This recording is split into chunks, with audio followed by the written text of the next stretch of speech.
Trips are nice, but this winter, choose to invest in your vessel. Book a free consultation today at drvancelliot.com.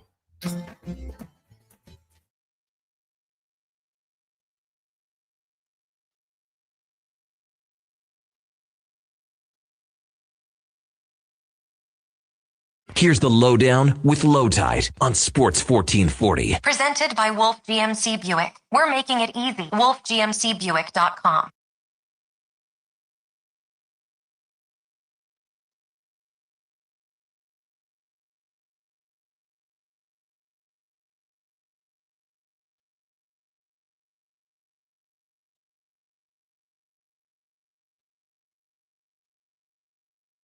Toronto, but can get that back and get in the good books with a strong effort versus the Calgary Flames tonight. Will it happen? $1 million question. Plus, Leon the flag bearer at the Olympics for Germany, and NBA deadline going a little bit wild. Just in time for the show. Brought to you by Wolf GMC Buick. Family owned, community driven. We're making it easy. Visit wolfgmcbuick.com. All right. You know we're live on YouTube and Sports 1440 Radio. Also online at sports1440.ca, iHeartRadio, and Radio Player Canada. There's no excuse for not tuning us in unless you don't like the show. And who wouldn't like that? After the show, Apple and Spotify podcast. We tweeted out on X. We're on Twitter at Lowetide, at Declan Krueger, at jfenwick04, and at Mac McLennan as well. I mean, it's a little difficult, but when you get there, it'll be worthwhile. Very, very bright young person. Our guest today, our main guest will be Kevin McCertie, joining us at 1 o'clock today. We, of course, have declinations. We'll talk all about the Leafs, all about the NBA, and, of course, a little bit of Olympics as well for you. All right, it's time for the introductions. She's been with us only a few days, but now has already experienced Oilers heartbreak while working in broadcasting. Ladies and gentlemen, it's Mackenzie McLennan. Mackenzie, how are you? I'm good. What do you do when the Oilers lose badly? Do you have a rage moment? Do you punch a pillow? I used to get really frustrated, and now I'm just like, what can you do? Yeah. Out of my control. You're a veteran Oilers fan now. So it's, oh, yes, of course. It's because of the Oilers. He abandoned us yesterday, but he's here now, and maybe the rest of the show. Who knows? This generation. Ladies and gentlemen, it's Josh Fenwick. Josh Fenwick, everybody. Thanks for coming in, Josh. No, happy to be back. I went over to Oilers Nation yesterday to learn how they do a couple of things, showing Declan what I learned, and glad most of it, at least some of it, stuck anyways. So is it applicable to the show? Yeah, I mean, we can put some stuff up there for sure. All right. You gotta you're pretty brilliant at adding stuff. You gotta give me, I don't know, probably like 3-minute warning. Okay. Before, like, could we see Anthony Davis in a Washington Wizards jersey, which I could do. So could you do is there a balloon where whenever I say something and you could have, yeah, right, or something like that? I could figure it out, but all right. I'll tell you next week if I figure out how to do that. Well, I'm glad that, young people should always be learning. Old people should be working really hard at learning, but we don't. He says a lot of things about a lot of things, and we love him for it. Ladies and gentlemen, it's Declan Krueger. Declan Krueger, everybody. What's something I've been wanting to do for a while. Yes. Now, is like those crazy YouTuber thumbnails where they're like, if you're on YouTube, you can see the face I just made. Very like David Dobrik, Jake Paul circa 2017-esque. I think we should start factoring those in. Like the Oilers lose to the Leafs, and it's like a deep fried image of you like looking like Macaulay Culkin from the Home Alone poster. I think that'd be pretty funny. What about me choking Lanny McDonald or something? Would that be okay? I think that'd be awesome. Right. You choking me a la Homer and Bart, I think would be funny as well. Anything creative like that. Shoe goes on, shoe goes off. We could steal from the Simpsons until the cows come home. All right. I have my take on the Oilers Leafs. I know you fellows and lady would probably want to have your turn. Who would like to go first? I'm yielding the floor, as it were. Can I just add one more thing in before we get to this? Sure. Because obviously an NBA trade broke like 10 minutes ago. Mm-hmm. And then another one just broke about 2 minutes ago. So is it the Wizards again? Because they have a new team already. Your Philadelphia 76ers are trading guard Jared McCann to the Oklahoma City Thunder for a 2026 first-round pick and 3 second-round picks. Well, this isn't going for it. No. It is not. They like won Jared last McCann. night. I was all excited. The first round pick this year, though, is a Rockets first round pick. Anyways, Where would it land? 24th. Okay, so Ish. super. Get great players they're there. not great in the fourth Looking quarter. at I think the- maybe like 20. Good bench guy. Yeah. Okay. I can lead the dance on the game last night. Obviously, not a successful hate watch for any of us. I thought Connor Ingram played very well. I know sometimes you get hung for 4 goals. I don't have the high danger chances in front of me for the Leafs. I would assume Connor Ingram did well in terms of goals saved above expected. I thought he played really well. Like I said, unsuccessful hate watch. The game turned during that 5-on-3. I thought Knobber's comments after the game were a little interesting when he talked about, yes, Mangiapane's turnover. That was part of the reason why he got benched, and it's understandable. And I do think Mangiapane has been someone we can point fingers to and justly criticize, but I don't think the same accountability is always given to the bottom 6, and so I just think that's something of note. Like I said, Connor Ingram played very well. He had on the second goal that pass to Nurse, which Nurse couldn't really corral. Stellaris played really well as well, coming in with like a 3.67 and an 8.70 or something like that, losing record on the season. Exciting game, intense game. It's just the game you hate to lose for a variety of reasons. One, obviously, because it's the Toronto Maple Leafs. It's, very similar to the Vancouver Canucks for me. You don't want to lose that game. But 2, like the Edmonton Oilers, the Toronto Maple Leafs, with this current iteration of the team, sure, they have Stanley Cup or deep playoff aspirations, but this year they're not going to be a playoff team. Like the Edmonton Oilers are a team who should be able to go out there and, in theory, compete for the Western Conference title. And you're dropping these games at home. You finally have a chance to sweep the season series, which Jason pointed out they hadn't done since 1989. You don't do it. Like it's not all losses feel equal, even if it is just a random Tuesday night in February. This was one of the ones that didn't feel equal like that, and it just leaves you with a sour taste. Anybody else? I agree. The game definitely turned on that 5-on-3, and you can blame all the refs and them not calling things evenly, but you have to think you also need to be able to kill a penalty. I thought Ingram was really good. I thought that he had to make a lot of really hard saves. And I caught myself watching Bobby McMahon a lot last night because I thought he played really well. He's pretty fast. Yeah, the other thing I would say really quickly before Josh gives his thoughts here is Toronto came into that game with a 12.1% power play percentage on the road, which I believe per the broadcast was last in the league. Now, Edmonton, they're no mammoths killing the penalty on the penalty kill at home, but 12.1%. I know 5-on-3s are really tough to defend, but you give up those 2 back-to-back and the game's over. That is a backbreaker. And like Mackenzie said, you have to be able to kill a penalty there. Josh. Yeah, no. 5-on-3, you at least got to stop one. I thought Connor Ingram got hung out to dry a couple of times and made some good saves, and then the goals he let in were just a couple of numbskull. I thought you were going to say something else. No, numbskull, goalie wasn't in the right spot, whatever. But where they're not rebounding the puck, they're not going at the goalie. They're not getting in the paint. The Oilers, that is. They were getting one shot off, and then they were basically turning around and skating back the other way. It's a tough beat all the way around, especially because it sounded like a Leafs home game in there. Yes, can I add that as a final point? Sorry, I know I'm going a lot here in the opening segment. Apologies. There's always going to be a large Maple Leafs contingency. It felt darn near 50-50 in that one. When the Leafs scored their third goal on the 5-on-3, the place erupted. It looks like a home game. Yeah, you see, the problem is season ticket holders can make back a lot of their investment by selling the Habs and Leafs tickets to fans. So which I'm not knocking them for. No, I get it. Make your money, honey. But having said that, I get it. All right. Lots of what I was going to say was included by the 3 learned friends to my right, if you're playing along at home. But I have a few things I want to add in. First of all, Matthias Janmark is the culprit in the game. You're shorthanded. I question the idea that the Savoy penalty was worth calling, and that's fine. But having said that, Janmark doubling down with a high stick. And, he's done it before. In 2023 in the playoffs versus Vegas Game 5, Philip Broberg again took a questionable penalty. It wasn't his fault, really. The referee decided to call a rookie on it, very much like what we saw last night. And then Janmark doubled down. Now, we're all pissing on Andrei Mangiapane today. And Matthias Janmark is a player who is hanging by a thread as an NHL. I know he's got a partial no movement, but he is on the end run of his NHL career. And that kind of thing can happen. And he said afterwards, he said, my fault, I cost the game. And he did.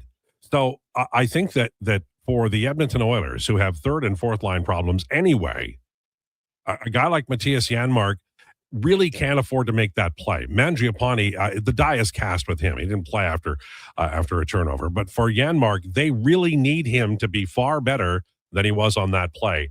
And for me, everything turns on that. So if you're mad at the goalie, I'm going to reset that and say, I think the goalie's fine. If you take the 5-on-3 and then the 5-on-4 goals away, he had 906 or something like that at 505. He's been a good goalie for this team. I think they have improved in net. I think their defense is better. I also think something happened last night, two things that will benefit this team moving forward. McDavid with Nuge and Hyman had a lackluster game, I'll say. They're 2-6 goals at 5-on-5, 2 goals for, 6 against, 5-on-5 in the last 8 games during this homestand. They have been poor. Now, before this 8-game homestand where they were 2 goals for and 6 against, I think it would have been very difficult for Knobloch to switch the lines. And he may not do it. There's only one more game before the Olympics. But I think this is an ideal time to move Ryan Nugent-Hopkins to the third line and center, put him with Matt Savoy, get a winger who has size, say Podkolzin or other like him, and then run that line as a third line. And you can say, well, the third and fourth line don't play much. 22 minutes they play. 22 minutes. When McDavid and Draisaitl are on the ice at 5-on-5, the Oilers are well over 50% in goal share. When the third and fourth lines are on the ice this year, 22 minutes total, they're at 35% total. Now, yesterday I quoted the Washington Capitals of 1974-75, one of the worst teams on the planet ever in the National Hockey League. And they were at 27% even strength scoring. This team, supposedly, and I think they have a chance at winning the Stanley Cup this year. I wrote about it in The Athletic today. I think this team has an opportunity because they know where the problem is. Sometimes you're like, oh, well, this is this and this is that. If you look at Wallman Nurse, they're not bad over the time that they played together since the trade deadline. If you look at the top pairing, they're solid. And the third pairing with Emerson and Stastny has been very good over this last stretch. The problem is the third and fourth line, which means good, it's identifiable, and you can go out and do it.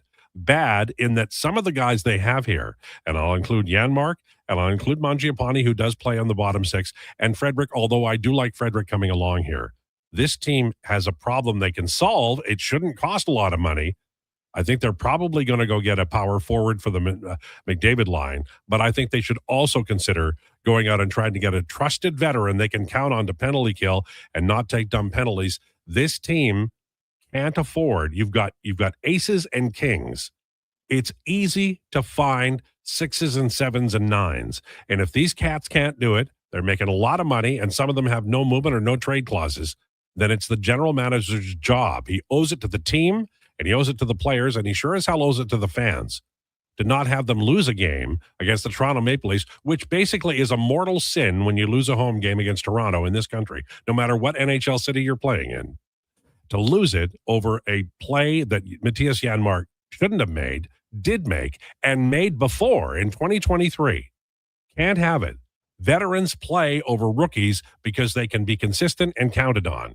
I guess that escaped Matthias Janmark last night. He's the culprit. He's the guy to point at. If you're pointing at the goaltender or even Andrew Mangiapane, and I know why he didn't play, I think you're mistaken. That play, wildly frustrating. And it puts the kid, Savoy, in a hole over a penalty that was marginal, just like Philip Broberg in 2023. And a far more important game, by the way, I will say. Now, we are going to get to this in a bit, but I want to get to it before the break because I feel like there's a lot going on. Flag bearer Leon Draisaitl, woot. Awesome. Leon is the man, an absolute lion, and he should, walking in there, he won't walk. He'll strut in as the flag bearer. I absolutely love that. But I want to talk about these NBA trades because the deadline is here. The NBA is the most exciting league on the planet. They're always doing something wild. So my question for anybody who wants to tell me the answer, can the Washington Wizards make these trades and then show up for the next game like without looking like they're just introducing themselves to each other? Because they've made some moves, man. Yeah, they made some moves. They shipped out 4 players today and 5 picks. In return, they're getting Anthony Davis and D'Angelo Russell. I mean, they're allowed to do whatever they want. They're an NBA team. Yesterday, the Jazz suited up 8 people, the league minimum that they were allowed to suit up for a game. Did they win? They did. They won by 9 points against the Pacers, who lost by 9 because they sat basically everybody to get to the league minimum. So they can do whatever they want, really, as long as they're able to suit up 8 guys. But will they be introducing themselves to each other? Yes. If you paid money to go see that, would you be frustrated by just the lack of care about that particular game? They're worried about cap. They're worried about, they made a trade. Like, it seems to me, if I drop down $300, I'd like to see the players that I want to see. If I were a Wizards fan, I'd say this is probably par for the course. I wouldn't be that shocked by moves being made or anything. As shocked as Declan and I were as soon as the trade gets made, standing out in the hallway like giddy little schoolgirls talking about what the hell are the Wizards doing. Wizards fans, I don't think will be. I thought you were shocked. arguing over what donut you were going to eat. No, I already had 3 today. Okay. Did you really? 1 from each box. Okay. Is there a That's 4th awesome. box out By there? the way, I don't know. I think there's just 3. Terry Evans' 40-year broadcast anniversary today. Congratulations to Terry, one of the really classy people in our industry and a true gentleman. Sorry, go ahead. No, it's just so funny that in the course of like 2 days over a year, Anthony Davis has been involved in 2 trades that just make you sit there and go like, what is going on in the NBA world? I said to Josh, I was like, why are the Wizards buyers? Like, are they going to compete in the East right now? And you know what? To be fair, like they have some, they got talent on that starting 5. Me and Josh were working it out. We were like, okay, D'Lo now has to be your starting 2 because who else is it? So you got Trae Young, you got D'Angelo Russell, you got Trey Johnson, who's like probably their best asset moving forward. You got who did we say, like Alex Sarr at the 4 and then AD at the 5. Like that's kind of a talented team. And if you're the Wizards, you're looking like you're so bad. You are the bottom of the bottom feeders of the NBA for however many years. All of a sudden with how the East looks, like, can you sneaky get up to a top 6 seed just with this talent? Like, I kind of respect the Wizards saying, we're done tanking. It hasn't worked out for us in forever. Let's just go get some talent and see what can happen. Keyshawn George. Keyshawn. Yeah, Keyshawn. My apologies. He's still on the team. Yeah, he is. And he's another good young piece. He's another really good young player for him. He could be starting 3 if they move Trey Johnson Trey Johnson is a guard. He'd be the 2. All right. Coming up, we have rumors. Can one of you folks list off the trades that have happened today during that segment in the NBA? Well, I'll take one of them. Okay. Sounds good. All right. Keep me away from the tough pronunciations, would you? Would you? Could you? All right. Rumors on the way. Kevin McCertie at 1 o'clock. Declinations. Are we dunking today? We are dunking today. And we're jamming. We're jamming as well. Bob Marley, right? Jamming.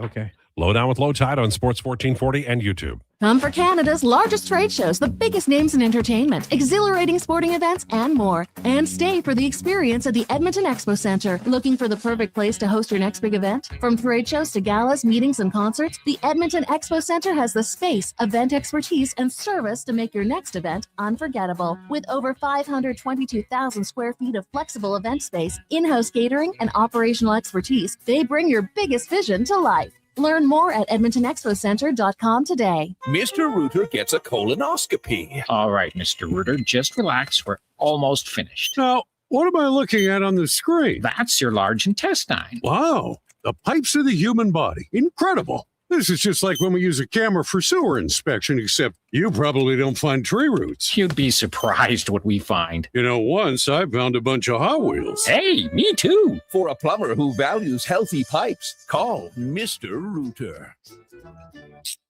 Excavators, loaders, lifts, compaction equipment, and more. Find the XCMG construction equipment you need. Available for rental or sale at Japa Machinery Group. Japa, helping build Alberta from the ground up for 50 years. Visit japamachinery.com. Made for some rough roads, but it means trails are now packed and ready for action. Don't miss out on riding adventures this winter with a Ski-Doo from Riverside Honda and Ski-Doo. Work or play with new 2026 Generation 5 models with class-leading design and power. And right now, take advantage of 5.99% financing OAC. Only at Riverside Honda and Ski-Doo. 15 Inglewood Drive in St. Albert. And always at riversidehonda.com. Shop local, shop Canadian. Sleep is for the off-season. What off-season? Sports 1440 is live, loud, and locked 24/7. Oilers, Elks, Riverhawks, Stingers, Oil Kings. We've got your fix. Edmonton's home for sports is Sports 1440. McValue breakfast meals are $5 plus tax every day. Get a sausage McMuffin, bagel with cream cheese product, or breakfast burrito with hash brown and small coffee, all for just $5 plus taxes. Available until 11 a.m. at Canadian restaurants. Product availability varies. Prices exclude delivery. If you manage or lead a team, join your peers April 14th to 17th at the Banff Management Course. PA Douglas Training invites you to 3 days of immersive leadership development in beautiful Banff, Alberta. Learn how to manage conflict, motivate and influence others, strengthen teamwork and improve productivity. Proudly Canadian, PA Douglas has trained over 150,000 professionals. Registration includes 3 nights at the Banff Springs Hotel, breakfast, select meals, refreshments, and course materials. Register now at padouglas.ca.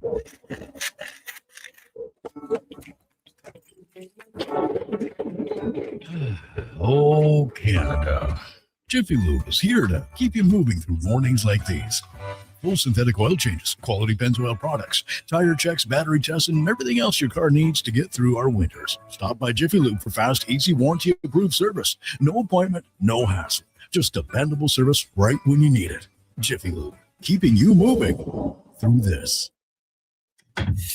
Every morning, you look in the mirror and see less of yourself. Hair loss can feel like losing a part of who you are. But it doesn't have to be that way. Hi, I'm Dr. Vance Elliott. At Advanced Hair and Skin Surgery, we understand the pain of hair loss. Our advanced hair restoration solutions won't just bring back your hair, they'll help you face the mirror with confidence. Good morning, you sexy beast. Visit drvanceelliott.com today because it's time to be the man you remember.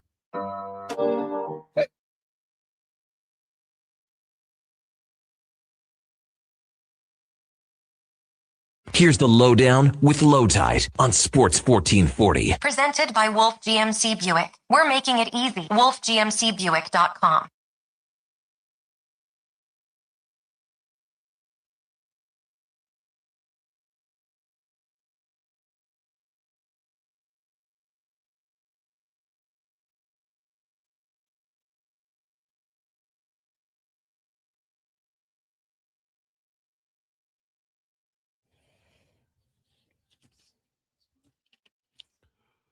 It's the Lowdown on Sports 1440 for Wolf GMC Buick. Love that. Very cool soon. 12:22, time for rumors presented by Great Canadian Solar. Great Canadian Solar has been helping homeowners and businesses harness the power of the sun for 15 years. Invest in solar and yourself. GreatCanadianSolar.com. The Edmonton Oilers on their way to Calgary to play tonight. It's the final game before the Olympics and the Olympic break. It would be nice for them to get a win. I think things are looking up. I explained why in the first segment, if you want to go back and listen to it. But the defense, the pairing seem to be coming along. I think it's time for Chris Knobloch to shuffle that top line. It may coincide with the acquisition of a winger via trade, and then they can move Nugent Hopkins down to the third line at center. The reason you have to is the Edmonton Oilers this season at 5-on-5, well into the year, 22 minutes per game, played by the third and fourth lines. They have a 35% goal share, which is better than the 74-75 Washington Capitals, but it's really, really bad, and they need to fix it. So the great thing is it is fixable, and we must not overlook losing to Toronto is like pain. I get it. I understand. Losing to Toronto in tiddlywinks or a phone call or anything is bad. That said, let's not lose sight of the fact that McDavid and Draisaitl will be in the playoffs again playing for the Edmonton Oilers. McDavid is inevitable. Draisaitl as a playoff performer, look the hell out. They need to take care of those 22 minutes the third and fourth line are playing. The defense is coming along. We don't worry too much about Ekholm Bouchard as long as they're healthy. They weren't in game 5 and 6 last year in the final. The second pairing, I think Wallman and Nurse, if you look at their entirety last year from the deadline to last night and add it all up, their goal share is solid. Solid second pair. The third pair is really coming along together as a group.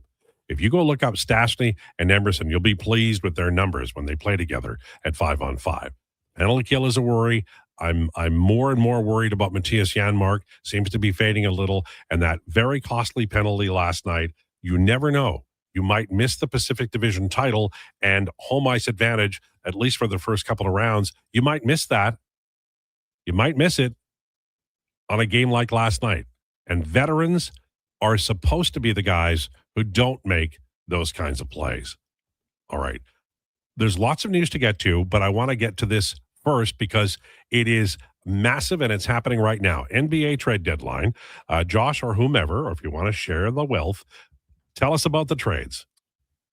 Well, I mean, like there's so many. James Harden, you are a Clipper. Out of nowhere, by the way. He just said, listen, we're playing well. I don't want to be Are we here. sure he did you for a trade? Because I saw the Bill Simmons thing of what his crackpot theory for it might have been. First of all, best to ever do it, Bill Simmons. Best to ever do it. Well, did you see the conspiracy that was like he thinks Kawhi is going to get suspended, so he wants out? I saw that theory too, that he didn't make the All-Star team, so Yep. he's like, because okay. he's getting, and he actually did now make the All-Star team. Yeah, There he you go. got injury or not injury replacement, U.S. replacement Mhm. because there wasn't enough U.S. players elected to the U.S. All-Star team, so they had to add one more. The NBA, man. It's called basketball now. Yeah, and so I don't think that's happening. I think what's more likely is Bill Simmons' crackpot theory of the wink extension, because James Harden can't be extended until the summer, and So he's coming back.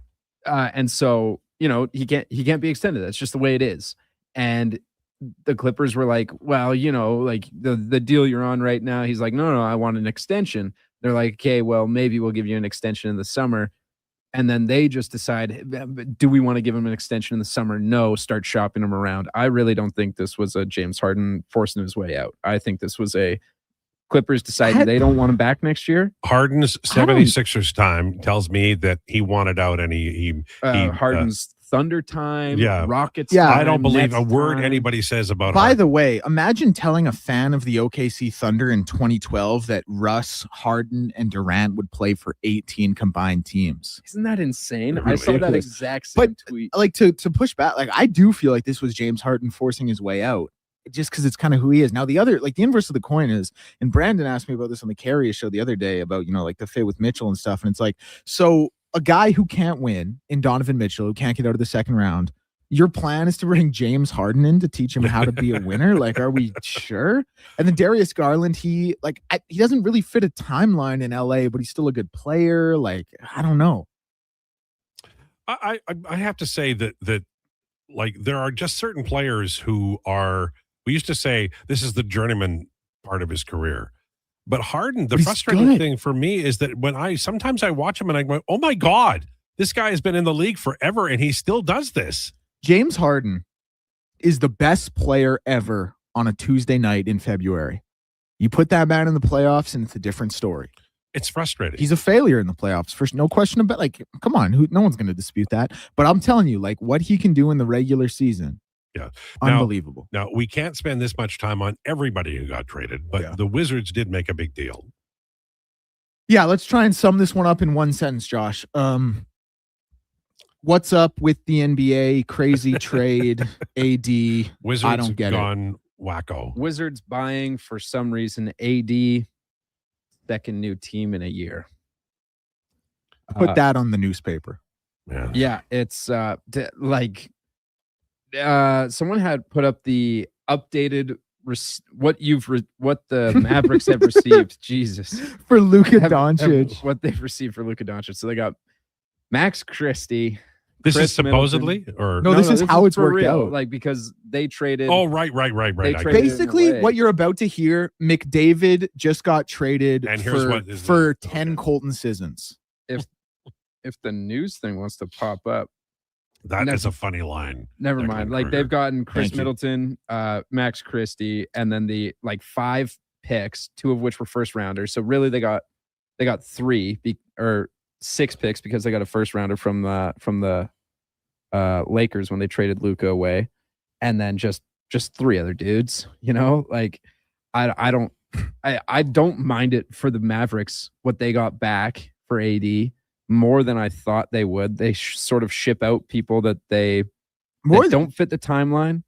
And then they bring in Chris Middleton, who just has a monster contract done at the end of this year, but would be really helpful to a guy like Cooper Flagg, because Chris Middleton, as good as Giannis is and was like the number one guy on that team, Chris Middleton was sort of like the Draymond, except better offensively for the Bucks, because he was a playmaker for them and all these things. Sorry, Lowetide, I know you want to move on, but just super quick, like more than it was 2 first-round picks. One is the Thunders this year. The other is a 2030 protected. Mikal Bridges went for 5. Yeah.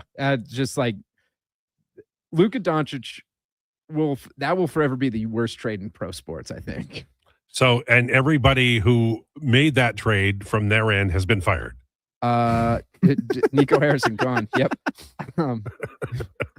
You can't write this stuff. That kind of dumbassery means you should give your card away and never return to the building, right? I can't. Anything else in the NBA before I move quickly over to baseball? And then Giannis still hasn't been traded. Okay.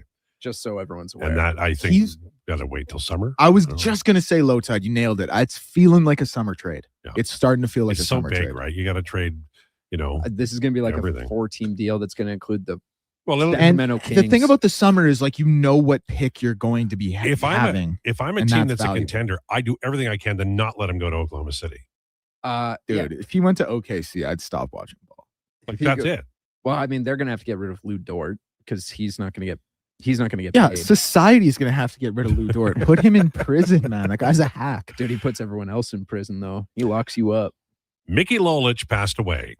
Wonderful lefty pitcher long before everybody except me in this particular room was born. He had a World Series for the ages in 1968. I'm going to read you some statistics. The Detroit Tigers won the series 4-3. And Mickey Lolich won 3 games. He was 3-0, 3 starts, 1.67 ERA, 27 innings pitched, 20 hits he gave up. He gave up a couple of home runs, too. Like, this was a really good St. Louis team. He struck out 21, and he walked 6. One of the great all-time series ever by an individual. Mickey Lolich in 1968. He passed away. And we're thinking of Mickey Lolich, who won't get to go to spring training this year. Cardinals hiring Nathaniel Hackett as DC, as OC. Do we love that or hate it? Do we love anything about Nathaniel Hackett? I'm just asking. Didn't have a great run as a head coach over there in Denver. Nat Hackett, PI. Oh, I like that. He's definitely better suited to be an OC than a head coach, to give him his fair shake. Some people just aren't meant to be head coaches. So, yeah, I'd say at least he's getting back in the game. But to the Cardinals, yikes. Dak, just heard you say Davis to Wizards. What the HE double hockey sticks are the Wizards doing? It's a reasonable response, my brother. Yeah. Like, we're going to have to you know what? board, maybe. Listen, I don't know. Tanking has not worked out for them. They've been horrible forever. And they haven't just been horrible. They've been like circle game, laugh at you horrible. Like, at least now they have some talent. Like, go out there, be a top 6 seed, make Gilbert Arenas proud. I don't know. Like, make Wes Unseld proud. What's the high? Like, you talked about, maybe they could slip into the play. What's the highest let's say they do slip into the playoffs. What's the highest they could go? Round 1 sweep. Yeah. 1 game in the first round. So this is all useless. Yeah, but I don't know. It's like maybe in a couple of years there's some chemistry and some of these young guys develop and it looks a heck of like that's real. That could have, like, if Trey really develops and Bilal really develops and Keyshawn really like that is real. So maybe there's a method to the madness. Maybe, but it's the Wizards. I brought it up on Fantasy Frenzy. They've been since the John Wall era.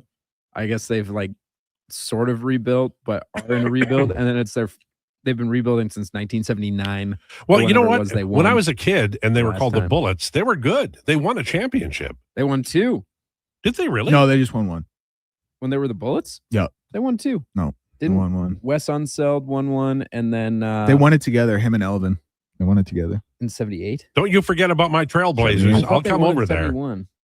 71 was the Knicks. Yeah, you're right. That's Willis Reed. Sonics won, Trailblazers. Everybody won during that era. In the I loved 70s, it. yeah. Yeah. 4 Actually, years, 70, 4 different 71 might have been the Bucks. 70 was the Knicks. But regardless, Yeah.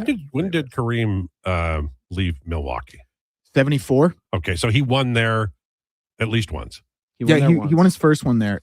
But I won't get into that. I won't. Anyway, we'll move. Go on. ahead. No, it's Kareem. I love Kareem. No, I was just gonna. It was about to be Kareem slander because Kareem. It actually might have been later. It might have been 77 because after Oscar wasn't there in the smack dab middle of Kareem's prime, he missed the playoffs twice. Like when he was like 28, 29 years old, like he missed the playoffs twice because he didn't have that elite point guard. Went to the Lakers, missed the playoffs there, I think 1 year as well. Then did finally make the playoffs. Then when Magic got there, they became elite again. But kind of one of the forgotten things about Kareem. Kareem is a fascinating individual on and off the court. Love talking about him. All right, 12:35. We're going to get to the Oilers versus the Flames, which we have not talked about. We have Kevin McCertie coming up at 1 o'clock. Can you flesh out what Duncan with Declan would be like today? Are we just going to talk trades, or are we going to talk about how the 76ers won it all last night, a game anyway, and then made a trade for the future? Probably be a lot of trades. We're kind of doing it right now, which is why I want to slow up a little bit. I feel kind of bad for the listeners. So yeah, probably a lot of trades. We'll have some back and forth.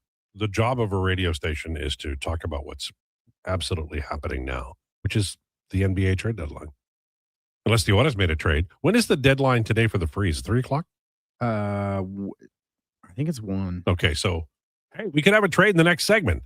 Lowdown with Lowetide on Sports 1440 and YouTube. 60 years ago, we started selling trucks as Western GMC Buick. Today, we are Wolf GMC Buick. We're still located on the corner of 184th Street and Stony Plain Road with the same ownership for over 2 decades. Our customers have trusted our family-owned, community-driven business. And for that, we are thankful. If you're looking for a truck or SUV, pop in and one of our seasoned professionals will get you a great deal, hassle-free. Come trust our team at Wolf GMC Buick.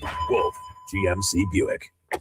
We're making it easy. Weekly NFL giveaways, great specials, huge screen TVs. The hits keep coming at First Round, Edmonton's NFL headquarters. Watch NFL football at First Round, and you could win a trip to your favorite NFL.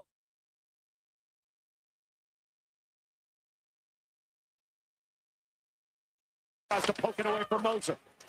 Kucherov able to protect the puck.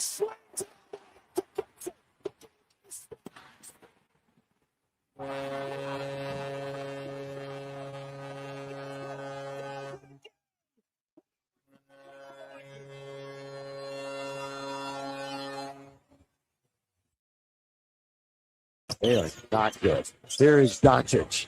Lakers taking full advantage. Crazy thing was, oh! No, look away to Ayton to score. But pulls it on the move. Matthews trying to stay with it. Back the other way.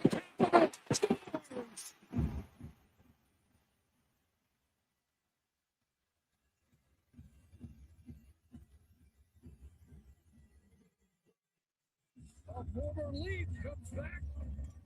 The hot Toronto is tied.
Here's the Lowdown with Lowetide on Sports 1440. Presented by Wolf GMC Buick. We're making it easy. WolfGMCBuick.com.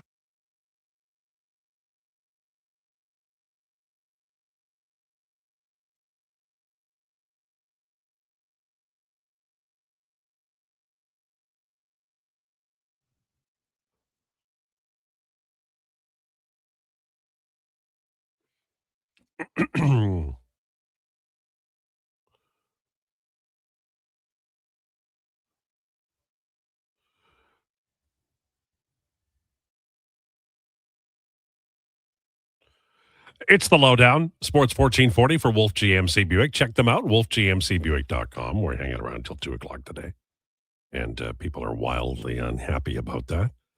Sean says, first half hour of the show, a day after the Oilers were bad. They're playing again tonight, and we're talking basketball. Weird. Are we going to talk about topics that interest your listeners? Well, Sean, we had an entire segment, the first one, where we all went around the room, and we gave our opinions on last night's game. And now we're going to talk about the Calgary Flames. Because if you're the Edmonton Oilers, losing last night, it's a long year. It was an 8-game homestand. I think we can agree that 8-game homestands aren't the best for this version of the Edmonton Oilers.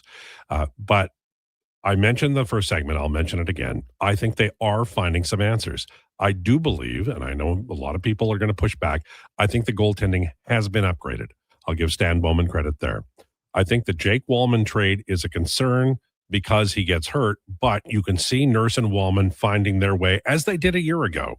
And then the third pair, Stastny and Emberson, folks, they're doing good work. I don't expect everybody's, spending their days and nights looking at the numbers. But since December 1st, Ekholm and Bouchard are 55% goal share. Nurse Wallman are only at 50%, but they're 22-17 goals plus 5 in 411 minutes since the trade deadline last year in the regular season. Stastny, Emberson, 6 goals for 3 against since December 1. The goaltending, I think, has improved. The defense, I think, is close to there. Now, you might want to upgrade Regula, and maybe there's a right defenseman out there just falls from the heavens, and you can add that player and shuffle everything around and have 3 righties and 3 lefties. Maybe that happens. But even if they go to war with this in the playoffs, I think that it's a defensible decision to go with this goaltending and this defense. That wasn't the case at the beginning of the year. Remember, Gregor said he didn't believe they'd come back with the same goaltending tandem. Turns out they have, right now anyway, both Skinner and Pickard are gone, and they've replaced them with Jari and Ingram. Up front, there's work to do, but the numbers show, wrote about it in The Athletic today, the numbers show that the Edmonton Oilers, 22 minutes a night, devote to the third and fourth line. They're way over 50% when Draisaitl and McDavid are on the ice. But when those third and fourth lines come to play, they're at 35%. That's not struggling. That's expansion level, and not the Vegas expansion or the Seattle expansion. We're talking the Kansas City Scouts, Washington Capitals. A bunch of guys went to the WHA expansion. They're beyond bad. They're so bad, it's an easy fix. It does mean you can't play Andrew Mangiapane, and I think there's a question of whether or not you can trust Matthias Janmark. I suspect he might have some ailment or something, but that penalty last night was not the first time he's done it. He did it against Vegas in Game 5 of the 2023 playoff between the Golden Knights and the Oilers.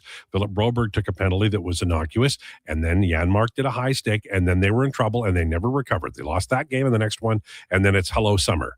And the Oilers had the same thing happen with Matthias Janmark last night, where he is a veteran. You can't have that play. So I think you can accuse Chris Knobloch of trusting Mangiapane too much by putting him in the game last night. And I think you can say that Matthias Janmark may reach that tipping point where he's no longer an NHL player you can count on for things like penalty killing and not making a bad play. I think those are both defensible. But on the other side, the third and the fourth line, getting a little oomph from Curtis Lazar, who was inexplicably healthy scratched, I believe, yesterday. Maybe he had the flu.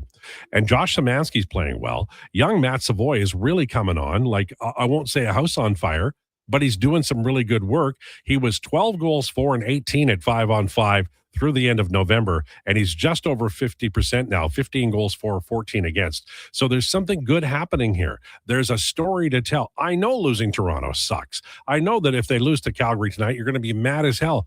But don't lose sight of the fact that McDavid is inevitable. Leon Draisaitl is perhaps the best playoff performer of his generation.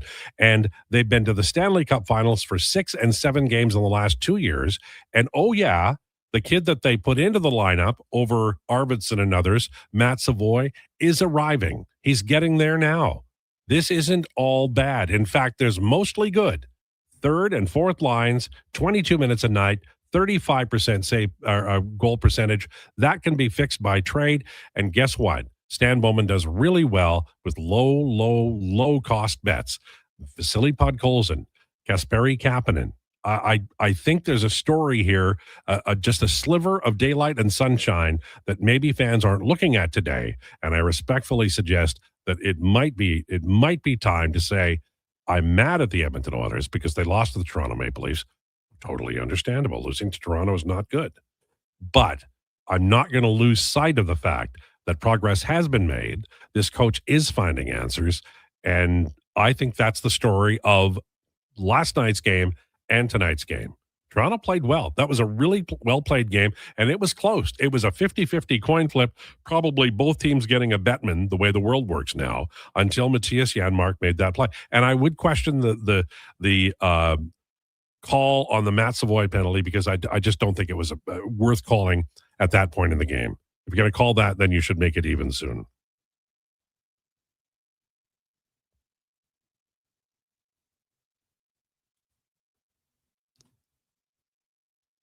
Fellas, I've been preaching what Lowetide said. I'll read these all the time, just so you know. I'll read these all day about the Oilers' depth save since Halloween. I'd like to see a solid number 5 D-man as well. The vet you speak of also needs a solid voice in the room. Well, that's something we've talked about too. I mentioned Butch Goring, who was acquired in 1980 by the Islanders team that couldn't get over the top. If you go back and look at Islanders history, they were terrible as an expansion team, 72, 73, but they started building. They started getting going. By about 74, they were drafting Gillies and Brian Trottier in the same year. And then by 76, they're going deep, but they always get beat by the Rangers or the Maple Leafs or some team, and they couldn't get there until 1980 deadline. Bill Torrey trades for Butch Goring, third line center from the LA Kings, had never won anything there, and they set ablaze the National Hockey League for 4 years, winning the Stanley Cup 4 times, never losing a series. Decade later, Brian Trottier leaves the Islanders to the Pittsburgh Penguins, and they catch fire again. A leader, a guy who can come in, doesn't have to win a Stanley Cup. Goring didn't have a Stanley, but he was exactly what they needed at the time. People have talked about young Donovan suggested Ryan O'Reilly as an option. A lot of talk about Bobby McMahon. Mackenzie mentioned watching his play last night and how successful he'd played.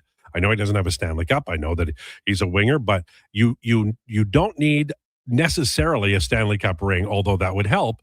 But I think you do need something to help this team catch fire, and maybe it's McMahon. I think Stan Bowman has earned a little bit of trust with those lower level bets that don't cost things like, first round picks or Ike Howard or Matt Savoy. We'll see how it works.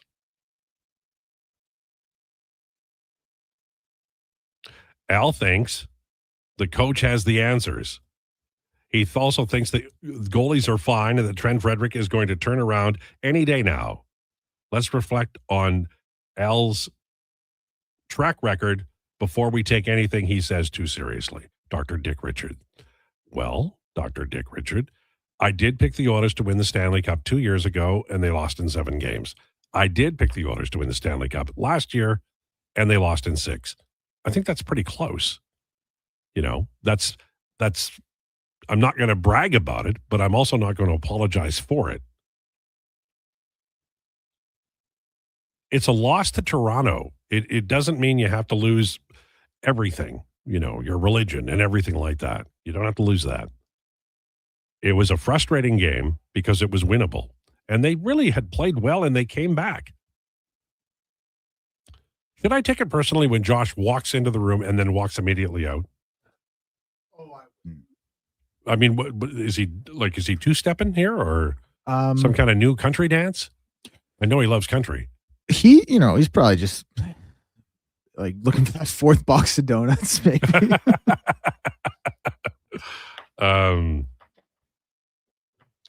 No, there was someone at the door.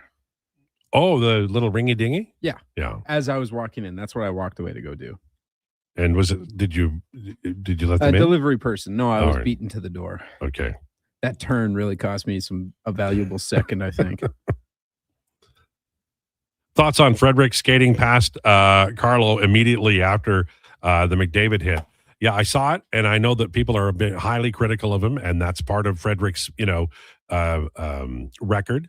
I would say that I think Darnell Nurse did a fantastic job of giving Carlo a little bit of what it was earned by that hit. That's a dangerous hit on a great player who didn't have the puck. Should have been a penalty. But yeah, Frederick, I mean, there was an opportunity there. It was not taken. So you can be highly critical of that if you wish. Did you touch on the final details of the Bukestad trade? No. Bukestad trade. Thomas Bordelot and a 2026 conditional 4th round pick back to the Blues. That's kind of an interesting trade. How old is Bukestad?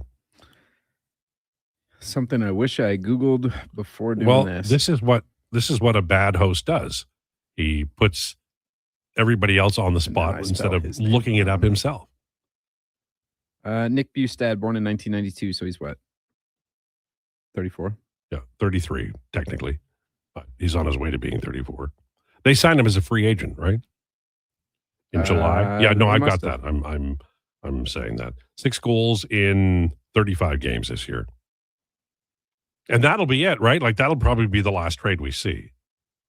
Yeah, before the roster freeze, I Can you believe they didn't trade for Mangiapane instead? Bukestad's a center.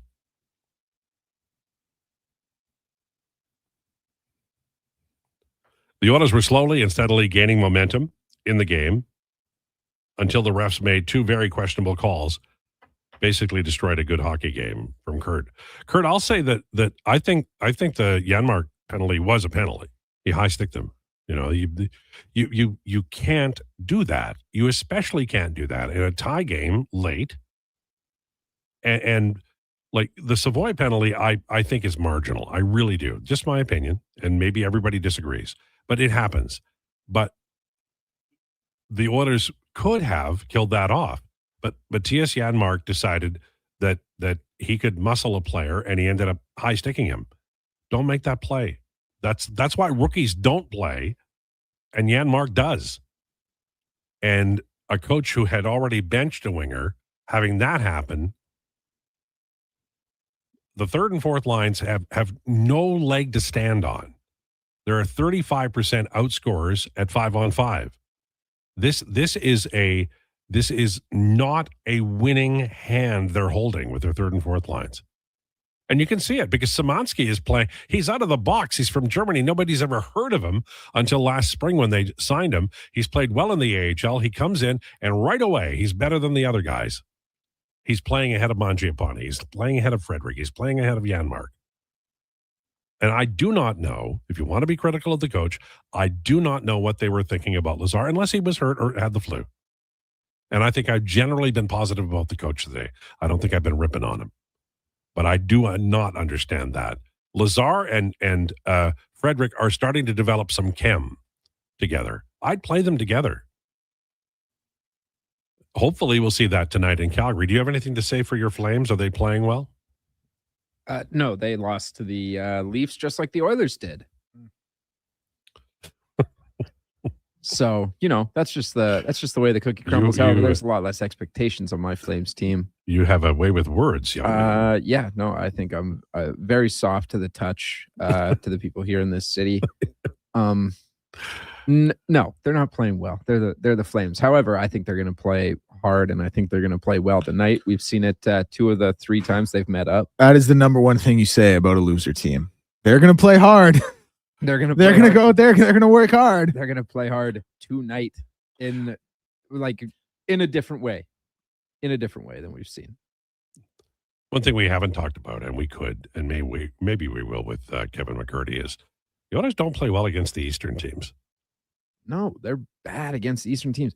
The Leafs are 1 point worse than the Oilers. No. And they're not going to make the playoffs. That kind of, is skunky for Leafs fans because their team isn't tragically bad. They're going to lose to Buffalo. If they're in the West, man, they'd be chilling. Oh, man. If they were in the Pacific, they'd be going, ooh. Yeah. But alas, here we are. All right. So McCertie on the way. We've got Duncan with Declan, all kinds of NBA trades, which we will mention as the afternoon rolls along.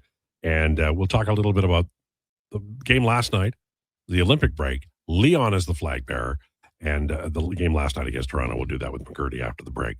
Lowdown with Lowetide on Sports 1440 and YouTube. It's time for an update with Declan Krueger. This is a Sports 1440 update.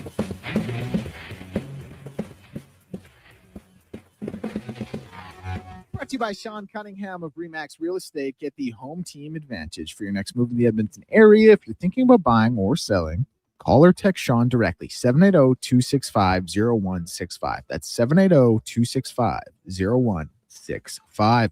Leon Draisaitl has been named the Olympic flag bearer for the country of Germany, I should say. Marie-Philippe Poulin has been named captain for Team Canada's women hockey team at the upcoming Olympics. And the St. Louis Blues have acquired Thomas Bordelot and a conditional fourth-round pick from New Jersey in exchange for Nick Bjugstad.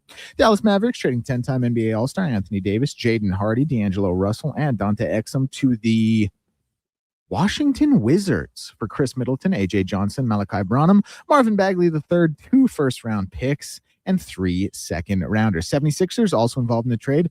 Guard Jared McCain to the Oklahoma City Thunder for a 2026 Rockets first-round pick and 3 second-round picks. And Thunder guard Shai Gilgeous-Alexander has sustained an abdominal strain and will be reevaluated following the All-Star break. NHL scheduled today. It gets going with 3 games at 5 o'clock, Boston and Florida, Chicago and Columbus, Montreal and Winnipeg. And then, of course, Edmonton and Calgary at 8 o'clock today. In the NBA, we have a plethora of games on the schedule, and this just coming down. The Chicago Bulls are trading Kobe White and Mike Conley Jr. to the Charlotte Hornets for Colin Sexton, Ousmane Dieng, and 3 second-round picks. Thank you, Josh. Toronto Raptors in action, 5:30. They play host to the Minnesota Timberwolves. Line for that one, -1.5. San Antonio, Oklahoma City at 7:30. And the late game sees Cleveland and the LA Clippers, who just had the Darius Garland for James Harden trade, at 8 o'clock. WHL scheduled to wrap things up. The Edmonton Oil Kings in Medicine Hat to take on the Tigers. 7 p.m. puck drop for that one.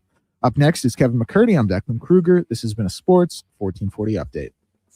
1440. Stingray radio station. CKJR broadcasts from West Edmonton Mall and Wetaskiwin. Download the free Stingray music app and listen wherever you go. Shoulder pain. It can make even the simplest things like reaching up, lifting a bag, brushing your teeth, or sleeping frustrating. Rotator cuff strains, impingement, arthritis, they're some of the most common issues we treat every day. I'm Grant Fedoruk, and at Leading Edge Physio, our team brings postgraduate training, evidence-based technology, and just the right amount of humor and humility to help you feel better. Because we never forget the most important part, the gratitude we feel for every patient who allows us the opportunity to care for them. Because life shouldn't hurt. When it does, leadingedgephysio.com. Whether you're a craft beer connoisseur or more of a wine aficionado, there's always something new to discover at Sherbrooke Liquor, a unique, family-owned, independent liquor store. The selection, incredible. The non-alcohol section is also very impressive. Sherbrooke Liquor, expert, knowledgeable staff with a passion for unique finds. More than just a liquor store, we're a community.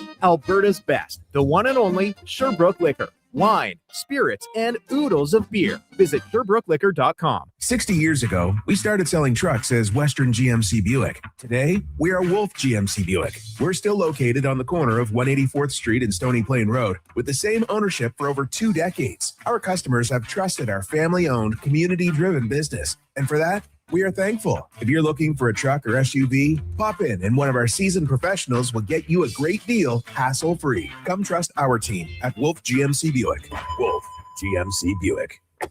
We're making it easy. This hockey season, before every game, check out the pregame show with Andrew Walker on Sports 1440. It's brought to you by Titan Supply, your only source for rigging, lifting, and hauling products. Visit titansupply.ca. The Hockey Super League is proud to launch its 9th season, delivering independent, borderless hockey. This year, over 125 teams will compete across Alberta, Saskatchewan, and for the first time ever, Colorado, USA, with showcase style action, cross-province rivalries, and a strong commitment to player development. The HSL is the premier destination for families seeking balance and athletes chasing the next level. The Hockey Super League. Hockey without limits. For athletes born in 2013 to 2018, visit hockeysuperleague.com to learn more. Hear ye, hear ye. Dragon fruit has returned to Booster Juice. Prepare thyself for the legendary alchemy of the Dragon Slayer smoothie. Drink Dragon Booster Mixer and Dragon Booster Ball. Does the dragon taste like chicken? Hey, Booster Juice uses only delicious tropical dragon fruit. No dragons are harmed. Get thee to Booster Juice before dragon fruit vanishes once more. Booster Juice, Canadian born, blending since 1999.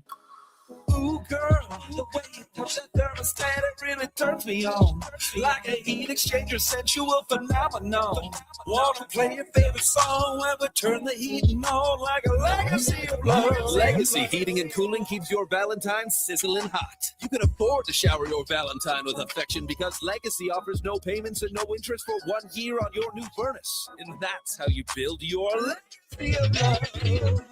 Legacy Heating and Cooling. From the local rinks to homes and businesses across the province, Alberta's rural natural gas utilities are here to fuel life affordably, reliably, and safely. We're members of the Federation of Alberta Gas Co-ops, providing natural gas to keep our rural neighborhoods warm and connected every day. It's local, dependable, and it's ours. To learn more about the Federation of Alberta Gas Co-ops and our members, and how natural gas fuels your community, visit fedgas.com. Alberta's energy. Game on.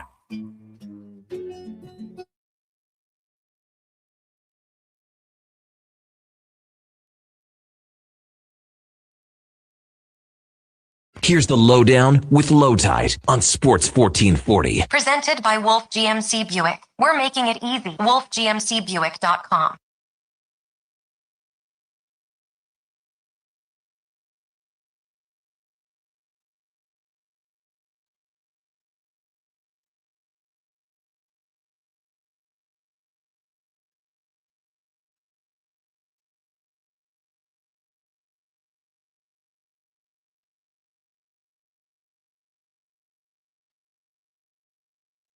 Little after 1 o'clock, we're presented by Wolf GMC Buick.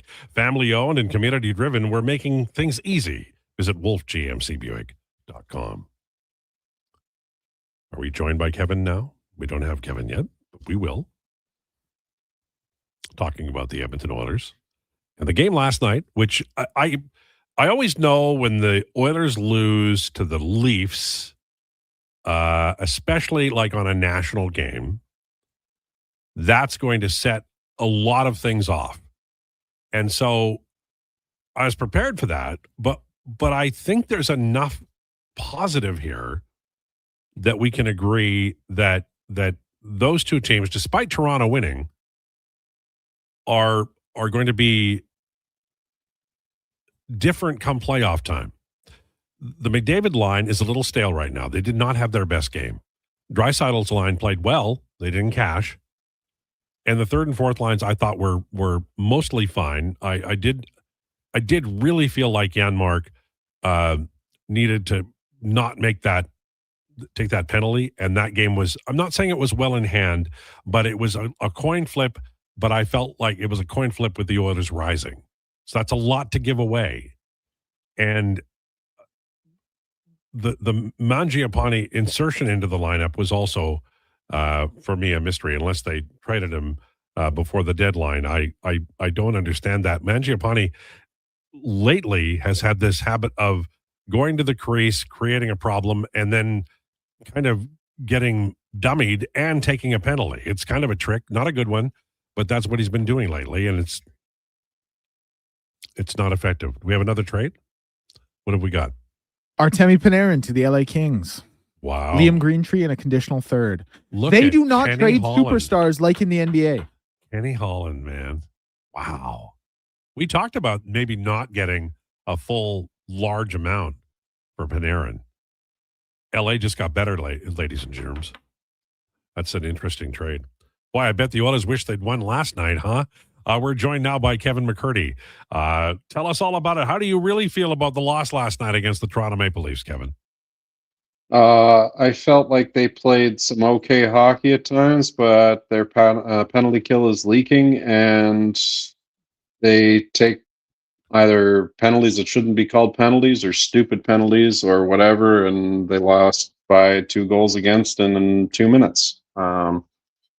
Really that simple. It's just small little details that are inexcusable. Like Janmark's got to keep his stick down. Savoy has got to apparently apparate into thin air instead of running into guys that are also just standing there. I don't know. It's kind of a lame penalty, to be honest with you. Well, I agree with you. I don't think the Savoy penalty was a penalty, but as soon as it happened with Janmark taking the second penalty, I clicked back to the Vegas series in 2023 where Philip Broberg took an equally innocent-looking play, got called for a penalty, and that's when you need your veterans to be veterans. And Janmark did the same damn thing. He took a high-sticking penalty. That was, I believe, Game 5 of the series. They ended up giving up a couple of goals there. They lose the game. They lose the next game, and then it's summertime for Edmonton.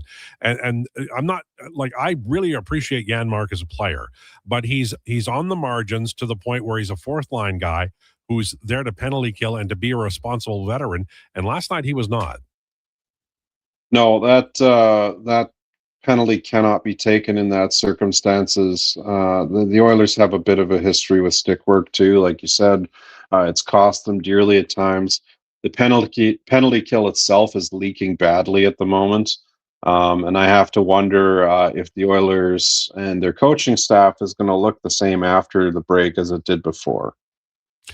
I keep hearing that Knobloch is in trouble and they're going to make some moves here and there, or they should make some moves from there here or there. Let me use the right wording. But they've gone to the Stanley Cup. They've won 2 Western Conferences in a row. They did have some changes in the coaching staff over the summer. I don't know about the wisdom of changing in midstream. What do you think it's a defensive coaching problem or special teams? What area would you most like to see improved? I don't know if they change out Chris Knobloch. To your point, he went to the Stanley Cup Finals back-to-back years. I haven't been particularly thrilled with his deployment of players this year. To be honest with you, I'm not entirely sure that him and Stan Bowman see the ice and the game the same way as each other, and that is inherently an issue. There's people that have brought in that have they've gotten the Jeff Skinner treatment, like Mangiapane is getting treated like that. I heard your comment about it before with the dumb penalty.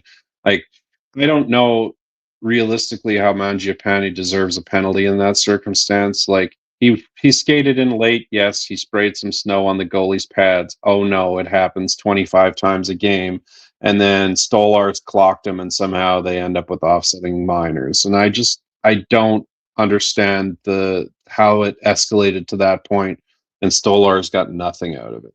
That doesn't really answer the question at hand, which is what do we do about the coaching staff? And what do we do about the coaching staff is we either fix the defensive issues that this team is having game in and game out right now, where they're leaking crappy chances, or we go into the postseason, have a very short postseason, and end up out early. These kinds of mistakes will kill this team. So they either need to fix the problems on ice, or they need to fix the problems off ice, and they need to do it rapidly. See, I think the original sin of Knobloch was overreacting to the Florida Panthers, and it has resulted in a season of stretch passes and not trusting the defensemen to find outlets that work tape to tape to the forwards. The forwards are starting to come down lower now, which is great, but they still are not playing the Oilers don't play defense well, and they never will. Evan Bouchard is not Nick Lidstrom, and he's not Chris Pronger. So what you have to do if you're the Edmonton Oilers is not play defense. Get the puck out under control quickly.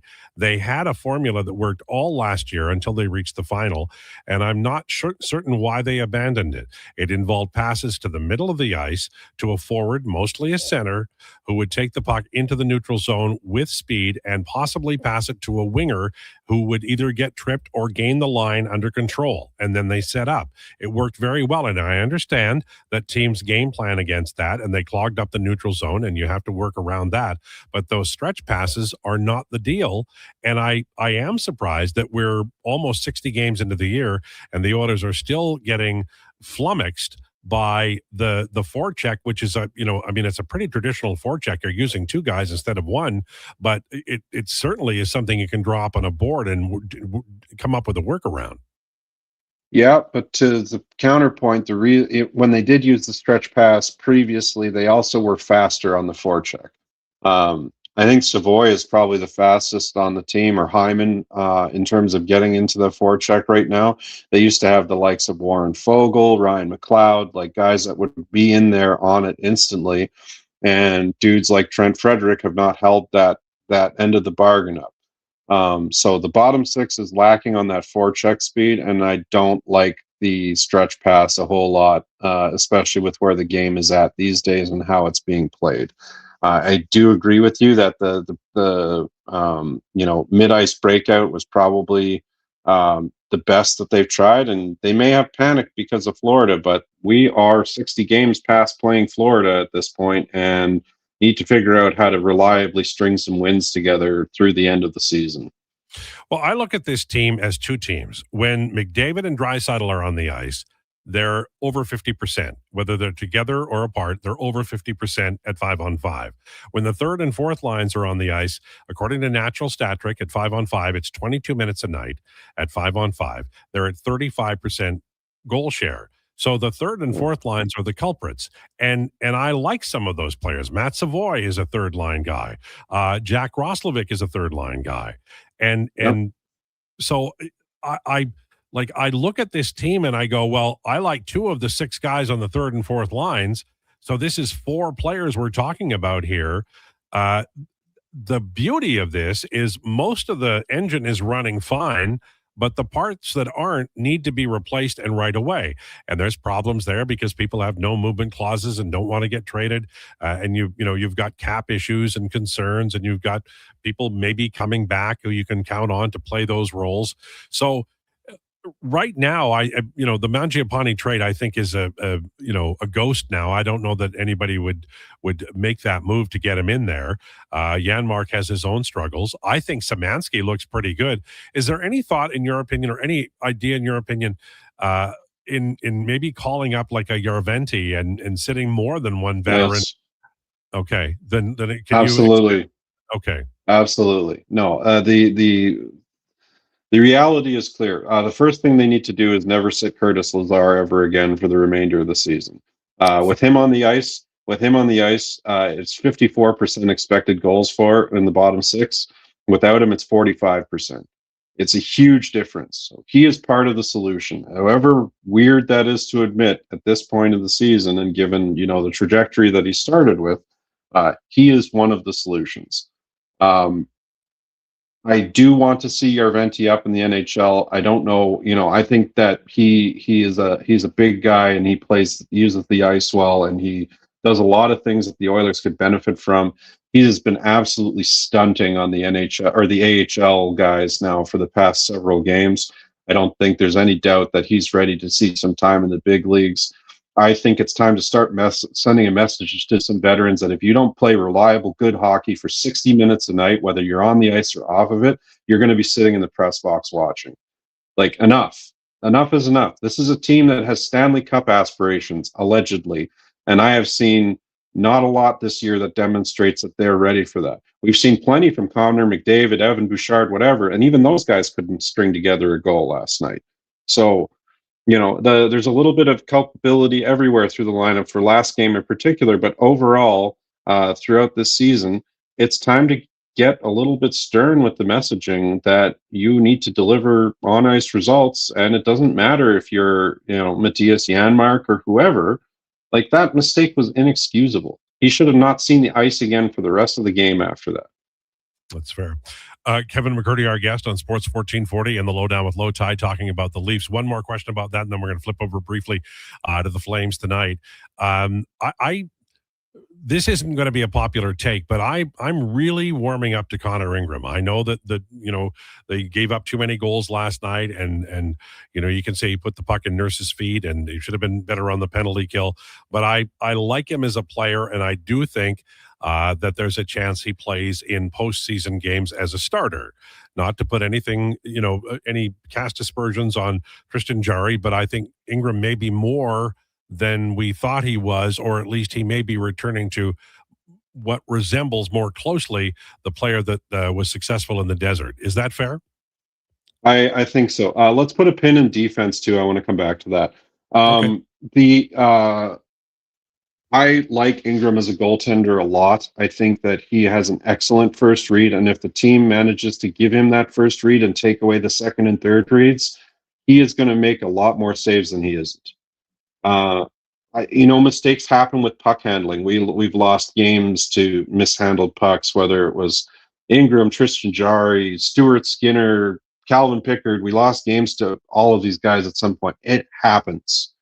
That's just the reality of the NHL. It's a fast game. The puck doesn't always do what you expect it to do. Stuff happens. It's how you recover from that. But I think Ingram overall provides a pretty steady experience to the team. And if they play to his strengths, he will give them their strengths back. And that's something that, this team desperately needs some reliability in that front. Yeah, that's fair. You wanted to talk something about the defense. They need to figure out what the heck they're doing with defensive pairings. And they need to do it rapidly. Like some games, the Nurse-Wallman pairing works. Other games, it doesn't. They're still, because of their abundance of left-handed defensemen, shuffling guys all over the place. They have guys playing on their offside who clearly, struggle with it at times. They just haven't been able to settle it down so that they have 6 guys playing the same 6 positions every single night, and that's what they do night in and night out until the end of time. I think that needs to change. I think you need to look at, whether you put Jake Wallman with Evan Bouchard, or you put, Nurse even with Evan Bouchard, although Nurse has his own lumps this year that he's had struggles and successes at times. But not to pick on any particular defenseman, the reality is I think there's still too much shuffling going on, and I think they need to plug up the right side a little bit, whether they make a personnel change or they call somebody up or whatever they do. But I think they need to find 3 right-handed defensemen and 3 left-handed defensemen, and they need to make a deal to move the other extraneous one, or have a situation where that person can be comfortable sitting in the press box for extended periods of time or whatever. But they need to solidify their pairings, and they need to stick with them, because there's a lot of uncertainty of who's doing what, and it's like chickens with their heads cut off at times. Do you think that it would behoove Bowman to shuffle Regula out and then maybe acquire an upgrade there, a righty, or do you think you just wait to the deadline and see what's shaken then? I don't know, but I think you need to get Regula playing some hockey again somehow. He has very and decreasing value sitting in the press box game after game. So you either need to get him some ice time, or you need to send him to the minors. And if you lose him on waivers, you lose him on waivers, but you need to do something. I don't see it as sustainable that you take a guy, you play him once every 10 games, and you play him for 2 minutes a night. Like, how is he supposed to stay good at the game of hockey under those circumstances? That's fair. Any thoughts on tonight's game against Calgary? Because I wrote yesterday before the Toronto game, I don't trust this team right now as far as I can throw them. The 8-game homestand, I think, established that the Oilers should never have an 8-game homestand. But going on the road here, it's just a quick trip, and everybody's off for a little bit of a vacation afterwards. What are your thoughts on what do you think we'll get tonight against Calgary? I'm hopeful that we'll get a team that's a little bit mad about the fact that they keep losing games for dumb reasons, and they're just going to put a boot on Calgary and get the job done so that they can go on vacation with their heads held higher, at least those that are actually going on vacation. And those guys going to the Olympics can go with the bump of having won their last game on the way out. To your point, I'm not confident that that's actually going to happen. I need to see some evidence that these guys are, from minute one, from the face-off, they are serious about winning this hockey game. There's no sluggish starts. We don't have to wait 15 minutes for the caffeine or the smelling salts to kick in. They're ready to go, ready to play on time, and they play 60 minutes of hockey from back to front. Kevin McCertie, thank you for this. No worries. Have a good week, everyone. There you go. Kevin McCertie. Panarin to LA to the Kings. Man, that makes the Pacific more interesting. We'll talk about it next. Lowdown with Lowetide on Sports 1440 and YouTube. Business owners, if rising electricity costs are cutting into your profits, there's a smarter way forward. Right now, federal clean technology tax credits can cover 30 to over 50% of the cost of a commercial solar system, delivering an immediate return on your investment. And in Edmonton and Sturgeon County, the Commercial Clean Energy Improvement Program offers long-term financing for up to 20 years, making solar more affordable than ever. Lock in lower energy costs for decades and strengthen your bottom line. Visit GreatCanadianSolar.com to get started. Do you sit around at work listening to sports radio all day? That's right, my friend. There's no shame in it. It's the good life. And we're not here to snitch. Say, if your company advertised on Sports 1440, you could be the one listening for your company's ad every day. Now you've got an excuse to listen to Sports 1440 all day. It's part of the job. Sounds like someone's getting a promotion. Email Gregor at sports1440.ca and let's get to work for you.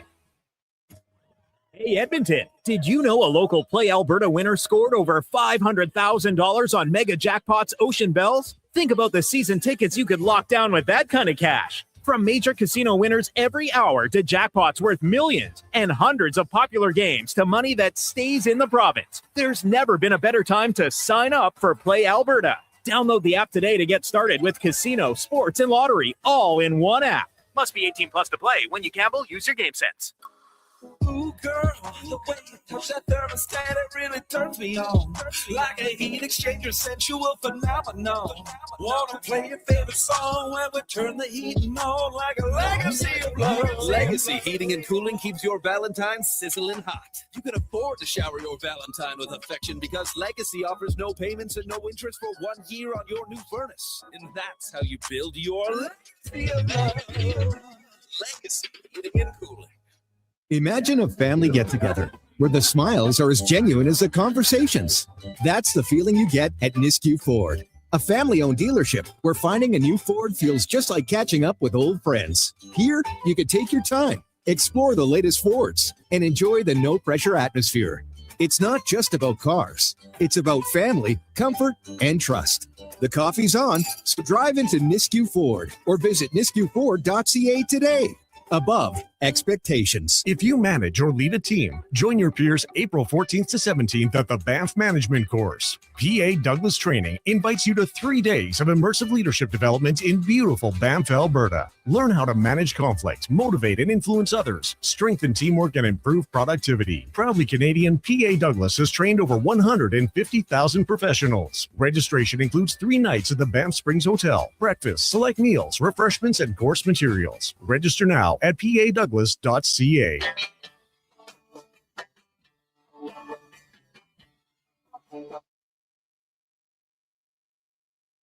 Here's the Lowdown with Lowetide on Sports 1440. Presented by Wolf GMC Buick. We're making it easy. WolfGMCBuick.com.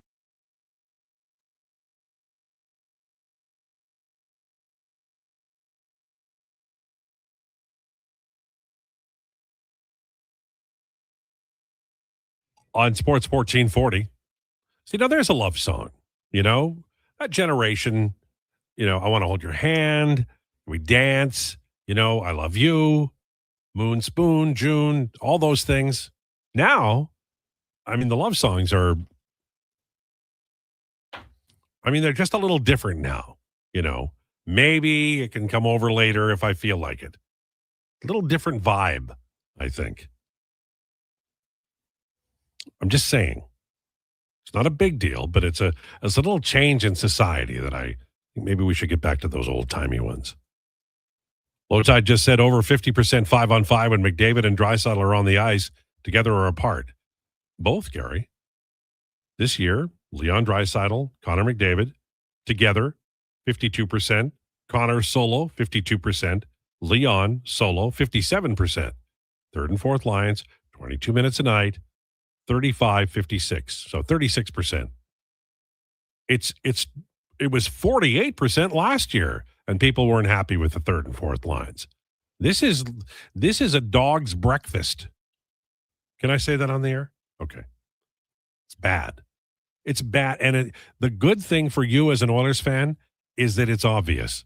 And you do not have to go out and trade for Artemi Panarin to get it done. By the way, if you missed it, Artemi Panarin is now a member of the Los Angeles Kings, third-round pick. And Liam Greentree was a first-round pick in 2024, number 26 overall, lighting it up for the Windsor Spitfires. And he had a big year last year, 119 points. This year, 45 points in 34 games. And he just turned 20. Like he was a New Year's baby, January 1st. So Liam Greentree, a right winger who shoots left, on the way out of LA to New York. He can sing that old Patsy Gallant song. You all know it. No, you don't. From New York to LA. No, maybe not. All right. The Athletic has a article up today. It's a poll, actually. POLL. NHL player poll. Next expansion city. How big is too big? So I'm just going to read through these really quickly. Stop me if you want to talk about something. The league's worst chirpers are Nick Cousins, Brad Marchand, Mark Scheifele, Zegras, Giroux, Rempe. Great fighter, though. Kiefer Sherwood. Hold on, this is the worst chirpers? Yeah. Like the Marchand was one of the worst ones? It might be. I think it's just like a hate thing. Like they hate that he gets under their skin so much, so they threw him on there. Okay, well, that better be what it is, because he's a rat. Not the rat for nothing. Yeah, he's a rat, said one player of Cousins. I played with him in Arizona, so I know him. He doesn't even know what he's saying. He just mumbles half the time. Oh, okay. So never mind. This is like people who are bad at it. Yeah. He just says stuff and hopes it sticks. On Mason Marchand, this is so hockey. I'm going to read the quote because it's so hockey. On Mason Marchand, he just yaps. He doesn't chirp very good.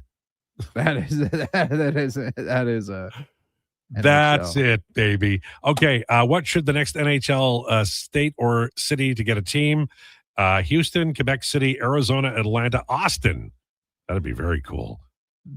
Houston is like by far 48 votes to 25. I think Houston might get a team. I would love it to be Saskatoon. Oh, me too. I've been beating that drum for a while. Quebec City as well.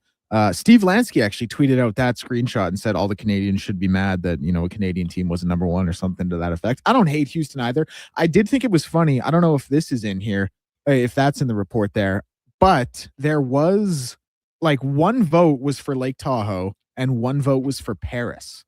Oh, really? Yeah. I don't know if you're seeing. Yeah. How crazy is that? Now, the real question is Paris, France or Paris, Texas? Yeah. This I don't understand. You're going to have to help me with this question. Do you get Venmo requests from fans? It's like a e-transfer. Oh, yeah. All right. So people are trying to send you money, Lowetide. No, Congratulations. You really made it. I just thought it was something that we shouldn't talk about, but they printed it, so it must have been something that wasn't, a cribbage term that I can't say. I think the best chirpers in the NHL are like Marchand would be a great one because you just know evidently not. He's saying horrible things. I just know he is. But back in the day, have you ever done the old Matt Barnaby? There was, I think somebody said it might have been Trottier on the bench with the Islanders to Brian Bellows. He said something that was so inappropriate and awful. The first time I heard it, I was like, "Oh no!" It was really, really bad, like really bad. Mm-hmm. Like I mean, I bet he'd be embarrassed if his mom saw that. That's how bad it was. So I think there's some pretty astute chirpers out there. They're just not telling us who the best ones are. Yeah, Quebec would be a great place for an NHL team. I'm just saying. Better than Saskatoon? Well, Yeah. Saskatoon's not going to get one. I know, but don't like. But I grew up in GDP over there. Maidstone. Are you kidding me? No, I'm I'd telling you. I love know. to I know they only got like what 250K in Saskatoon or whatever, but it would be very similar Might be as to the 300. Riders. Like the Saskatoon- province would flock to the games. Saskatoon's a great city. It's like a mini Edmonton. It is such a great city. The restaurants, you don't know Saskatoon until you've been there. It's a great city. I love Saskatoon. I also love North Battleford, and these jack-o'-lanterns don't. Hey, No one loves North Battleford more than I do. I love North Battleford. it's just a crummy place. It's not a crummy place.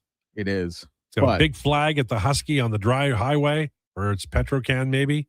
And it used to have a main street that was a dead end, and people lived there. And the Decker family owned the radio station. Shout out to the Decker family. There's historic parts of Battleford that you should go to and learn about Louis Riel and what happened.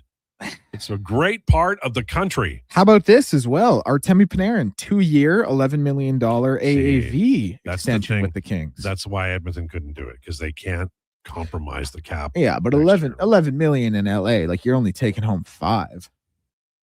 It's tough to live on $5 million a year. Well, I will say Ken Holland made a good deal. He gave up a first round pick, yes, but they were like his other moves were just craptastic in the summertime. He wasted a lot of money. This is I don't think is a waste of money. I don't think you could say reasonably this is a waste of money or talent. They got a guy and then they signed him right away. Yeah, he had 120 points 2 years ago. Don't give Saskatchewan a team. Riders fans are undeserving. Is that the end of bad enough. Sask hockey fans would be horrible. Matt and Leduc. I'll say this, and I mean it sincerely. I think Rough Rider fans are the best fans in the CFL, and I think Elks fans are when the Elks are good. We just haven't seen the Elks be good for a long time. I think there's a bunch of people who want to be fantastic Elks fans. They just need a reason to go cheer for the team, and I think they're going to get it this year. My friend Declan will back me up on this. Oh yeah. You know, well, you can't be poor and have all kinds of things. And I know the pandemic was part of it. So was the name change, a lot of other things, the ridiculous bag rule, stuff like that. But I think that people want to go cheer on a Saturday or a Sunday afternoon or an evening that football team, because I have so many fond memories of Clark Park, back then it was called Stadium, and Commonwealth. Man, I used to rush up. I had barely any money in my pocket. I used to make $850 a month, and I had to pay for everything. And I could barely afford anything. And I would go get a ticket. I'd go watch the Eskimos, and I'd watch Warren Moon throw a perfect ball through the wind, hail, sleet, and snow. And I'd go, I don't want to be anywhere else. This is football. And I think that a lot of people my age still have that in them. And I think a lot of young people would get really, really involved if this team could win some games in the playoffs, and I think they're coming this year. And one of the reasons I do is because I think Declan Krueger is covering the Elks for the Elks Nation, and he's so good that I think the coach is going to take some pointers about plays and use them on the field and maybe win games because of it this year. I had a play drawn up that I'm waiting to give him, because you can have 2 quarterbacks on the field in the CFL. It was better when Trey Ford was in there because it was an option look, and it was actually an awesome play. Like, Didn't you tell us about this like 2 yeah, days ago? Yeah. Well, And it's in he's his off the Rolodex. roster. So. Oh, he Hey, loves it. Yeah. By the way, another little tidbit: the Kings were apparently the only team Panarin wanted to go to. That's per Molly Walker, who I believe has been on the show. Yes, she has 2 or 3 times. Shout out to Molly Walker. Well, you know what? That's a great deal for Ken Holland. He got this team within a game of the Stanley Cup. So maybe he can get the Kings to the Stanley Cup this year. That conditional third can become a second if the Kings win 1 playoff round, and a conditional fourth in 2028 if they win 2 playoff rounds. Now, this is a chance for Byfield to really kickstart his time in LA. He needs to, Well, get going. The Kings did what they needed to do. They needed to add some scoring in. They have not been shut out this year. But their goals are like they have 1 goal a game, 2 goals a game. They don't really explode for offense. You bring Panarin in. Whoo. Darcy says, holy bleep tide, $8.50 a month. How old are you? No, $850 a month. Yeah, You know, that in this day and age must be like what, $4,000? no, but it'd be 2,500. Oh, hey, that's pretty good. But here's the other thing though. Kids can't do what we did back then. My car cost $250 to buy, and I spent $35 a month on gas and $60 on oil because that puppy was blowing blue smoke out the back every minute of every day. None of these kids can do that. And I know why, but the world's a different place. And I had medical coverage the moment I started working anywhere. You bring this up to Big Deck and I often. It drives me nuts. Cover people. Yeah. 100 years from now, Canadians are going to have bad teeth because of this. Stop Look the like madness. the British. It'll be the people of North Battleford first. I am coming over there. On the way, Declinations Lowdown with Lowetide on Sports 1440 and YouTube. I can't believe this. Calls for a family fun that's second to none, starting with a big party. It's the Oil Kings mascot Louie's birthday bash, presented by Bloom Benefits. Edmonton faces the Moose Jaw Warriors. Local mascots will be in the house for Louie's big day, and every fan in attendance gets a card for their chance to win a fun Louie prize. Plus, 4 Calmont Kids food combos for $10 or less. The value is lion-sized. Oil Kings Warriors, Louie's birthday bash, Friday at 7. Great seats at Rogers Place start at only $20 at oilkings.ca. Hi, Mike here from Northgate Chevrolet Buick GMC. Happy New Year! I just wanted to take a moment to say thank you. Thank you for everything in 2025. With your help and your support, we fed almost 500 families. We donated to various charities in the Edmonton area, and we're going to do it again in 2026. Please stop in and see us today, 13215 97th Street, or visit us online at northgategm.com.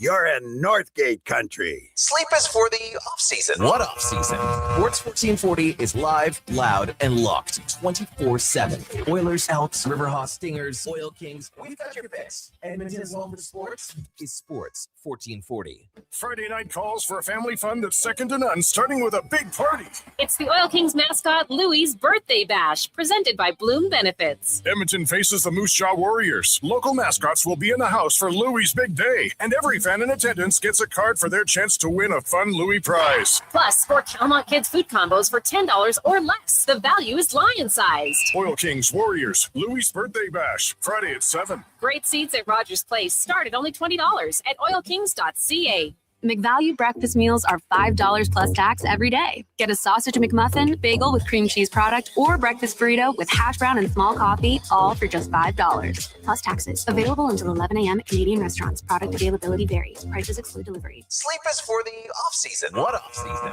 Sports 1440 is live, loud, and locked 24/7. Oilers, Elks, Riverhawks, Stingers, Oil Kings. We've got your picks. Edmonton's home for sports is Sports 1440. These days, it's all about who you know. And that's why it's the perfect time to save at the Bricks Friends and Family Sale. Upgrade your living room in time for the big game and score free delivery on TVs over 50 inches, like a Samsung 85-inch 4K smart TV for just $999. And save up to $1,200 off sofas and sectionals. And mix and match. Save up to $1,000 off 2 or more major appliances. Some exclusions apply. Check out the Brick in Edmonton South Common, West Edmonton Mall, North Side on 137, and downtown near the Ice District.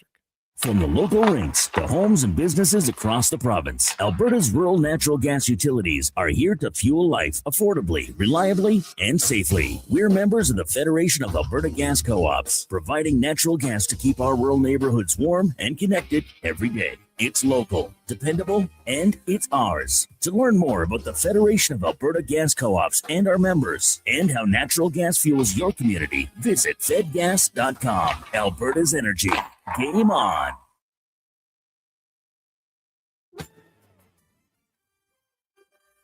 Here's the Lowdown with Lowetide on Sports 1440. Presented by Wolf GMC Buick. We're making it easy. WolfGMCBuick.com.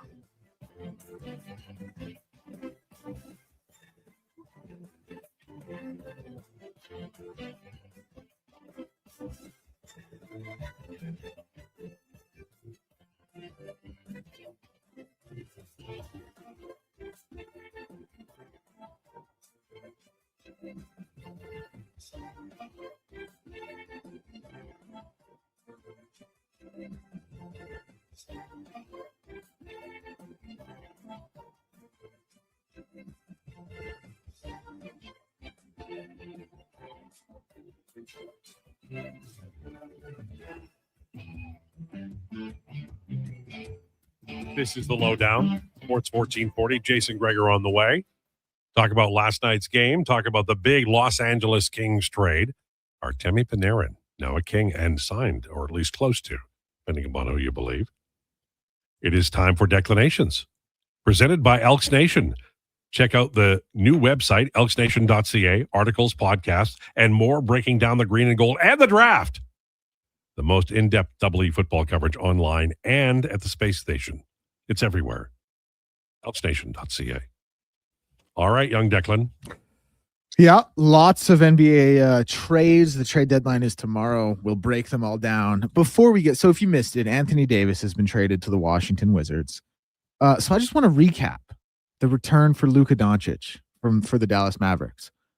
Max Christie, who's actually playing well. Like Max Christie, he actually is playing well. He's become like the most valuable part of that trade. Max Christie, Chris Middleton, AJ Johnson, Malachi Branham. If you're not familiar with Malachi Branham, he's averaging about 5 points this year. Marvin Bagley, OKC's 26 first, LA's 29 first, Golden State's 2030 first, which is protected from 21 to 30, and 3 future second-round picks. So... And a partridge in a pear tree. And you know what? Can't forget about that one. Someone else made a good point that the addition to that was they did rig the draft for them to get Cooper Flagg. That's true. We got to add that as well. As far as the actual, like what Washington's done getting Anthony Davis, I said it earlier in the show. If you're just tuning in, I do think there's some to be said for the fact that they've been doing the exact same thing for years and they've just been horrible. Like they've been a bottom feeder and they've been a laughing stock. They at least said like, let's go out and let's get some talent and let's just see what we can do. The East is weaker. No one in the East is really having a great year this year. Like Detroit's sitting atop the Eastern Conference mountain, but even still, like, I don't know if I trust Detroit. Like when I look at the NBA Finals, when I think about the NBA Finals, I just don't know if I view Detroit as a team there. They don't shoot the ball particularly well. I feel like they've kind of, I don't want to say they've lucked into their record, but they've definitely pulled some games out that you watch and like, ooh, I don't know about that. Maybe they shouldn't have. Washington is like, we said it as well. What's their ceiling? A first round exit where they win one game, probably maybe even get swept. Like that's probably what Washington's ceiling is going to be this year. But if they can, you know, in a couple of years, let some of these young guys, Koulibaly, Sarr, Johnson develop, maybe they can, you know, put something together. And obviously, despite the injury history, like Anthony Davis is a top 75 player ever. He's a Hall of Fame level player. When you get the best player in the draft, or excuse me, in the trade, there's some to be said for that. So you win the trade. I don't know if there was any winners in this trade. Like Anthony Davis is a wizard and the Mavs got like this. Marvin Bagley was in this trade. Hey man, picked one pick ahead of Luka Doncic. Is there any Chestnut checkers? Is there any player in this trade that could 2 years from now surprise and be something real? Like Anthony Davis still doing it 2 years from now. Anthony That'd Davis be a is still doing surprise it in because 2 of his years. injury Yeah, history. That would be a surprise. So then it's the first round pick then, and it's probably a depth trade. Dante Exum was in this trade, man. Shout out Jazz legend Dante Exum, Aussie legend Dante. I don't know. It's just just weird. So this what is it like is. the equivalent of cleaning out the pantry and just getting rid of all this old stuff that you have around. But like, use. not even, because it was all kind of new stuff to you. It was like if you got a box of Fruit Gushers, had one pack, and you were like, oh, that's, you know, not bad, but let's give it away and let's go get fruit by the foot. You know what I mean? Like, it's just, it's weird. It's a weird trade. Like normally when you look at a trade in a sport, you look at the team and you're like, they're going to be this now. Like either they've gone all in, they're going to be better in these areas, they're going to be tanking, whatever. When I look at the Dallas Mavericks, I don't know if they're better. I don't know if they're worse. Is Chris Middleton going to take 16 shots a game in Dallas? Like, I do not know what the Dallas Mavericks are at all. They're kind of tanking, but like they have enough pieces where they can win some games. And the other thing about the Mavericks, I think they're a little better than their record suggests this year. Maybe not now. They might still be looking to make another trade too. The Mavs. I saw someone out there, not an official source, that was like, now what if the Pistons traded for Klay Thompson, much how the Heat got Ray Allen back in 2013? And I was like, you know what? That's not actually a terrible idea. For who? No idea. It was just like, should the Pistons look at bringing in Klay Thompson, a guy I've heard all that. they need is just like a pure shooter who can come in for 9 minutes a night or whatever. Because they don't have any shooting. Because they don't have any. And Tobias Harris takes threes on that team. so maybe trade Tobias Harris. The Mavs are already taking in all the bad contracts. This one, Lowetide, you know about your team. 76ers trading Jared McCain to the Thunder. They got 4 picks back for Jared McCain, a first rounder and 3 second-round picks. They're fading. Like they're in 6th and they've won 5 in a row, 7 of the last 10. They're like, Bill Simmons said this. He was like, are they a team you got to think about putting a future on in the Eastern Conference? Hold on, just guys. Breaking news out of the NBA. No, don't tell me. Chris Paul is now a Raptor. What? The Los Angeles Clippers, Brooklyn Nets, and Toronto Raptors have agreed on a multi-team trade sending Chris Paul to the Raptors. And oh god, say it. Oh, I don't think. Say it. Agbaji. Do you? This is the problem with the NBA. Yeah, Ochai Agbaji. Agbaji. A 2032 Raptors second rounder and cash to the Nets. So the Clippers get nothing in return. Future considerations. Maybe they're in on the Giannis sweepstakes now too. They're just shedding cap. So Chris Paul, Raptors legend. Chris Paul, Raptors legend. Chris Paul in that Raptors jersey is going to hit like Jerry Rice in a Seahawks jersey. Oh, yeah. It's going to hit like Emmitt Smith in a Cardinals jersey. Oh, my God, Rice. Hakeem Olajuwon in a Raptors jersey, funny enough. The Rice reference he actually is just... played a full season with the Raptors. Yeah, he did. Hakeem, he's a guy whose career kind of went downhill fast. That Rice take on the Seahawks, that was he was out of league in 2002. That was that 7 Rice years later, but he was already playing for 15 years. Sorry, or 11. That Rice take about the Seahawks was top drawer. Yeah, that was good. Hey, yeah. That was funny. Yeah. So, but anyway, Jared McCain, he goes to OKC. He's a really good young player. OKC, they get the 4 picks back for him. Kind of, OKC's kind of sneaky. Like, hey, watch out for them. Maybe don't seriously watch out for them, but like have the magnifying glass around the corner. They don't need anything. A la Tom and Jerry cartoon, kind of like, whoa, what's that over there? It's the Philadelphia 76ers. They're doing something. Chicago Bulls, they're trading Kobe White and Mike Conley to the Charlotte Hornets for Colin Sexton, Ousmane Dieng, and 3 second-round picks. Kobe White, like him as a player. Josh said it during one of the breaks. He's the perfect Charlotte Hornet. Oh, the perfect Charlotte Hornet. And he nailed that take. It was the best take Josh has ever had by far. Oh, Jesus. I don't know. Josh has had great takes. So unfair. He called out the that's British, just how that's he called out the British Isles and their teeth not 15 minutes ago. It's not a reflection on your prior takes being poor. It's a reflection on how good that Kobe White take was. That is fair. Because my goodness, I'm giddy. My like thinking about how good that take was. I can't wait to go repeat it to everyone I know and pretend it was my own take. Colin Sexton, he's funny because like that's a guy who you thought was going to go to the Charlotte Hornets. He thought he was going to go to the Charlotte Hornets and just get like 20 shots a game. And then all of a sudden, Charlotte randomly has like 4 dudes above him on the pecking order who are all just objectively better than him. And now he kind of is going to get that wish. Like he's going to go to Chicago and probably he is actually going to get his 20 shots a game. He might be getting shopped. Bulls front office still Could looking be. to trade Io, Colin Sexton, and Anthony Simons. Yeah, I don't know. I kind of like Anthony Simons. 2 of the 3 of those, by the way, acquired in trades in the last 24 week. hours. So this is like if you're one of these players, you just wait at home till it's done. This is what the Giannis sweepstakes will do to a team. Definitely don't get on any planes. Definitely don't call any real estate agents. Oh, well, I mean, Chris Paul is not going to Canada. He is retired. Yeah. Oh, Chris. He's calling. Bobby Webster is on the phone with him right now, and Chris Paul's going, "Hey, I'm not coming." You think Chris Paul is hopping on a WestJet flight to Toronto in February? Listen, he has made about $300 million in his career. I think it's more. And barely he getting would by. fly private. Rogers would stick him on a WestJet flight. Listen, if they can track Ohtani, they can track this guy. Yeah, guess what? He hasn't gotten up off his couch in LA. $404 million in his career. That is not bad. $403.5 million more than I've made in my entire How many life. how many teams has he not played for? Chris Paul? Most of them. Yeah, like most of them. I don't know, 14. Okay. No, he hasn't played for 16 teams. Oh yeah, you're right. I meant 24. That's my bad. Math hard. Yeah. And then the other one, SGA, sustained abdominal. Oh boy, I was thinking of the snowman. Abdominal strain. He's going to be reevaluated following the All-Star break. What's funny about that injury is like I think the MVP was really shaping up to be Jokic. Then he got hurt. He's come back now. SGA took the lead. SGA's now hurt. Like I think Jokic is going to re-jump him in the power rankings. Jokic plays every game for the rest of the season, then he is still eligible. Yeah. If he, I think he can miss one game. No, if he misses 2 games, he's done. He can't win the MVP. Do you like that rule? I don't mind it. Paul and I have been going back and forth on this on Saturdays Hoop City on with Paul Sir. Saturdays 10 to 12. Just saying. Great show and a great guy. Great listen. Tallest great dude. Building in Edmonton. Yeah, very nice. Paul Sir.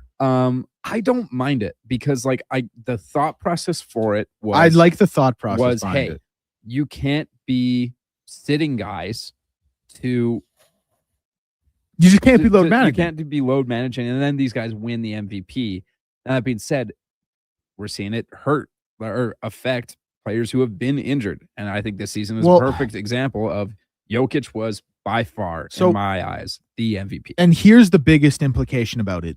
There are stipulations in contracts that if you make all NBA teams or receive awards, you can get more money on your contracts. And like, not just a couple, like you can get like 100 million plus more money.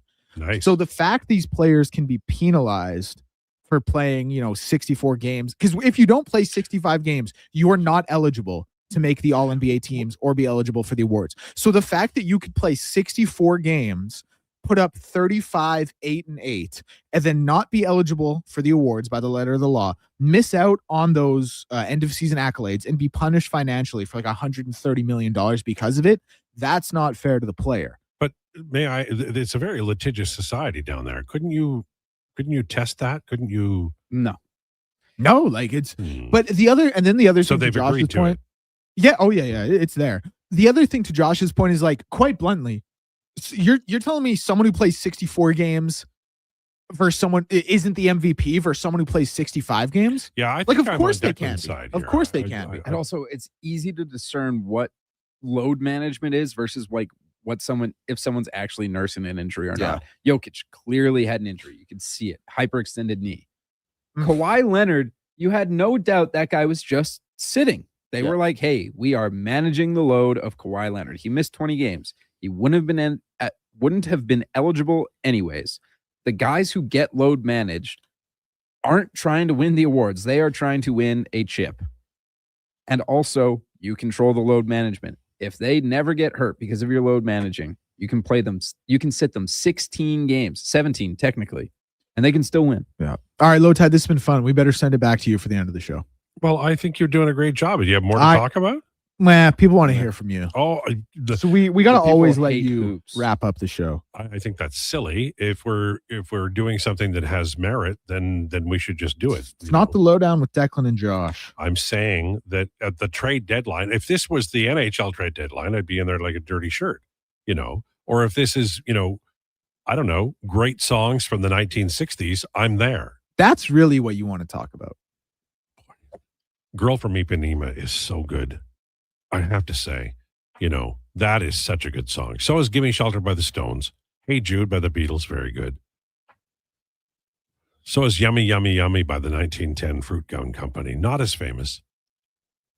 All right, Oilers tonight in Calgary to play the Flames. This has been the end of a really mediocre at best road or a homestand of 8 games. But I think they are finding their way. That's just my opinion. I could be completely wrong, but I look at the defense and they're coming along. They have one major problem. It's the third and fourth lines, 35%, 5-on-5 goal share. They've got 22 minutes a night and they're not doing diddly doodly with it. And that's going to be what Stan Bowman has to figure out. He owes it to the team. He owes it to the fans. And I suspect he'll get it done. This is a guy who got Podkolzin for not much and Kasperi Kapanen for basically free.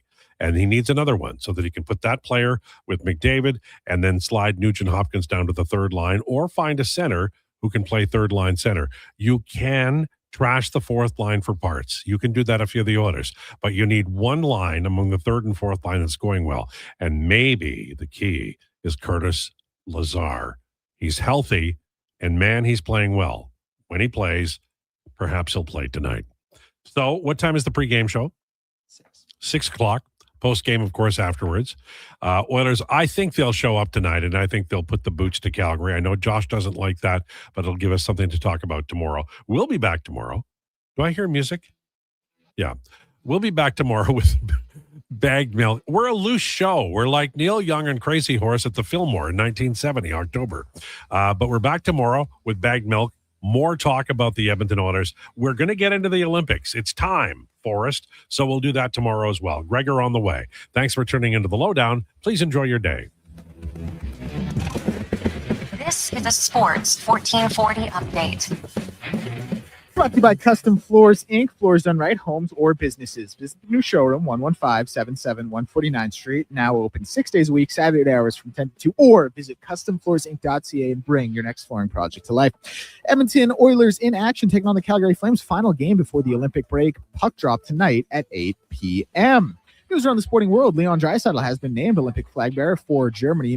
Marie-Philippe Poulin has been named captain for Team Canada's women hockey team. And the St. Louis Blues acquired Thomas Bordelot and a conditional fourth-round pick from New Jersey in exchange for Nick Bjugstad. Big news in the hockey world. Artemi Panarin traded to LA for Liam Greentree, a conditional third and a conditional fourth. Plus, he has signed a 2-year, $11 million AAV contract extension with the club. Dallas Mavericks trading 10-time NBA All-Star Jaden Hardy, D'Angelo Russell, and Dante Exum to the Washington Wizards for Chris Middleton, AJ Johnson, Malachi Branham, Marvin Bagley III, and 5 picks. Philadelphia 76ers trading Jared McCain to the OKC Thunder for a 2026 Rockets first-round pick and 3 second-round picks. And the Chicago Bulls trading Kobe White and Mike Conley Jr. to the Charlotte Hornets for Colin Sexton, Ousmane Dieng, and 3 second-round picks. Finally, Los Angeles Clippers, Brooklyn Nets, and Toronto Raptors have agreed on a multi-team trade, which will send Chris Paul to the Raptors. The Raptors not expecting him to report, and Ochai Ajagbe, a 2032 Raptors second-rounder, and cash to the Nets. And Thunder guard SGA has sustained an abdominal strain and will be reevaluated following the All-Star break. On behalf of Mackenzie McLennan, Josh Fenwick, and Lowetide, I'm Declan Krueger. This has been a Sports 1440 Update.